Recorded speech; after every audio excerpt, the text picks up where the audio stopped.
Parce que lorsque le sujet avait été évoqué, il y a eu des éléments de meilleure compréhension et de clarification qui avaient apporté pour préciser l'idée du Premier ministre. Ce n'était pas de dire que personne n'était au courant qu'une opération de déguerpissement ou de démolition d'habitations sauvages était en cours. C'était de dire que le mandat qui avait été donné à ceux qui étaient chargés de cette opération avait été par endroits et par moments dépassé. Et c'est ce qui a amené le gouvernement à un moment donné de dire qu'il faut faire le discernement entre les opérations qui étaient nécessaires et qui ont été conduites en toute responsabilité et les éventuels écarts et dérapages qu'il y aurait eu dans la conduite des opérations. Et le chef de l'État a donné des instructions fermes en Conseil des ministres, réitérées par lui, relayées par le gouvernement et dont le ministère en charge de l'habitat notamment devrait veiller à l'application. C'est de faire un état des lieux plus ou moins exhaustif pour savoir qui est victime innocente, donc liée à certains dérapages dans la conduite de l'opération, et quels sont les citoyens qui ont été régulièrement déguerpis des domaines illégalement occupés. Et une fois, on a dit dans quelles conditions.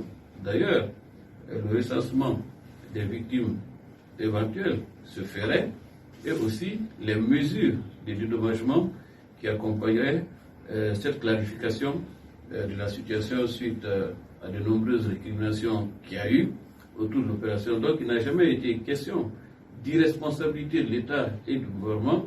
Il a été plutôt question s'il y a lieu de réparer des injustices ou des abus qui auraient été commis, comme cela peut arriver souvent dans ce genre d'opération. Donc il n'y a pas de problème à ce niveau. Maintenant, vous savez, c'est la saison des pluies.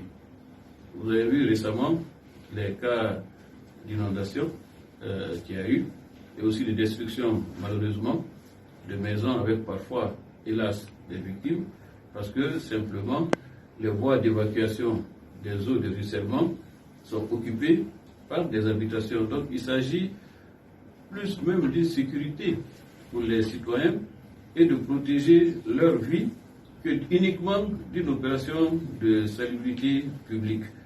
Donc c'est pour cette raison, pour prévenir des drames et éviter des deuils dans les familles, que partout où il y a eu des occupations qui sont de nature à menacer la vie des populations, il a été entrepris de procéder à des démolitions ou à des déguerpissements.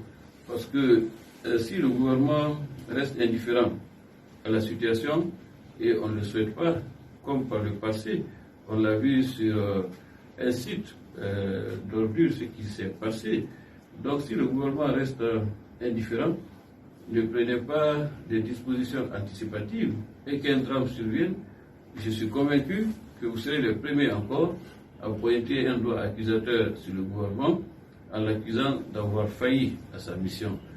Donc, nous devons savoir ce que nous voulons, que le gouvernement assume ses missions régaliennes et fasse respecter l'autorité de l'État pour le bien de tous et parfois pour protéger nos vies, ou alors il reste dans l'impuissance d'agir et en ce moment, les conséquences, comme on l'a vu souvent, sont dramatiques.